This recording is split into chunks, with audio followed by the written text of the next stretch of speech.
سەری ساڵی نوێشتان پیرۆز بێت بە هیوان ساڵی ئایندا ساڵی کۆتایی هێنان بە شەڕی ئوکرانیا و رووسیا و شەڕی فەڵەستین و غەزە بێت کە دوو ماڵوێرانی گەورە بوون لە 2023 تووشی هەموو بە شەریەت بوونە کە کاریگەری زۆر خراپی کردیا و وێنەیەشی زۆر شەڕ ماڵوێرانی هاوڕێیان شەڕ بەس کارەساتی و تەسیری لە هەموو جیهانیش کردیا بەهەرحاڵ بینە سەر ئەو ڕووداوی دوێنەی شەو لە پیرمامیان لا سەری ڕەش ڕوویداوە زەنگەکی ڕووداوەکی نابی بەخە لێدانی بەس تیارەکە و زیانی جانی هەبوویان نە بە ئاستی ئەو سیگناڵە گەورەیە کە تەحەولە ینی ئاڵوگۆڕە لە لێدانی بارەگاکان دەگاتە سەری ڕەش و مەرکەزی قراری پارتی و مەرکەزی قراری حکوومەت هەرێمیش ینی ئەوەم تەتەوڕێکی نابی بە ڕووداوەشی بچووک سیر بکرێ ئەوە ڕووداوەشی زۆر گەورەیە هاوڕێیان چەند مانگێک لەمە بەر پارتی و ئەمیشەکانی گۆتبوو کە ئەوان ناتوانن شەڕی ئێران بکەن بۆیە خۆیان دەپارێزن لەگە ئێران ئێوەش هیچ شتێکی جددیمان لۆ ناکەن لە قسە زیاتر ببوورن قسەکەشیان منطقە بەڵام کاتێک ئێران لێیان دەدە دیارە بۆ کۆی ئەو قسانە کە دەیکەین ئێستاکە ئەگەر سیناریۆ نەبێت لە دنیای سیاست سیناریۆ زۆرە یان تەمسیلیە و تیاتەر ئەو ڕەنگی نەوعەک بێ یان ئەوە تا سبەی ئێران پارتی من دڵنیام هەموو سازشێک بۆ ئێران دەکاتن پارتی هێزەکە خاوەن پرەنسیب و مەبدە نییە کە لەسەر پرەنسیبێک ڕابوەستێ لە پێناوی پاراستنی ئەمنی قەومی بنەماڵەکەیان وزائیدن دەسەڵاتەکەیان هەموو سازشێک دەکەن نەک لە دژی کورد لە دژی هەموو لایەک بەڵام دەشزانن ئەوی بەرامبەرەکەیان کە ئەمریکایە کە ئیسرائیلە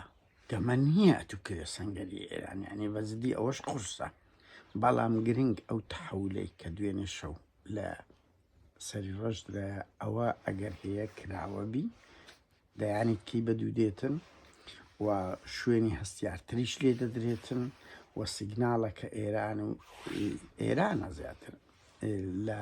دەسەڵاتی پارتی لە مامەڵەی پارتی لە منتیقە ڕازین بۆ لی دەداتن ئەگەنە چۆ کارەکەی مەسەرەن تیارەی ئێران دێتن لە سەری ڕەش دەداتن ئەوە ئاڵوگۆرێک ڕوویدایەک و گوتم بۆ کۆی ئەوانە لە ناو قەوسێک ئەگەر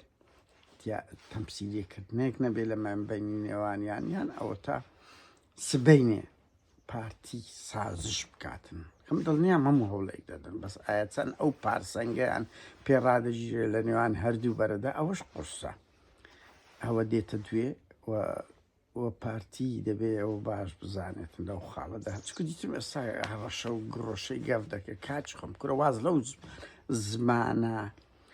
ئەوە بێنن ئەنگۆ لە فشە زیاتری چکەتان بە تایبەتی سەر لەگەڵ حکوومەتی عێراق هەموو شتێکی کە لە بچەیان کردن هیچتان پێ نەکرا لە بەیاننامە دەرکردن زیاتر دوو ئەمریکا بەو زە بەلاحەتی خۆی بە درۆنێک ماندیە ئەو گەورەترین ئیمپراتۆریەتی چەک و هێزی زەبەلائی جیهانە و اقتصادی دنیای لەدەستە وێرانە بەقەت پێشەوە هەورامی هەڕەشە ناکە چیا و هەموو فشە سیاسەتان دەکەن کە هیچی لێشی نابی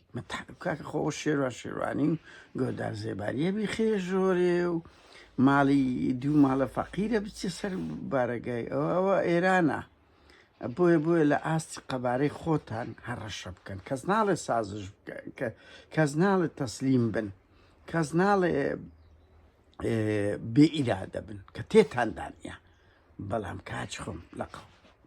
یعنی لە ئاستی قەبارەی خۆتانەوە بکەن هەڕەشە بکەن ئەخر ئەتو چی لە چاو ئەمریکایی کە ئەمریکای لە هەولێرێ ئەو سەد و ئەوەندە هێرشە کرایتە سە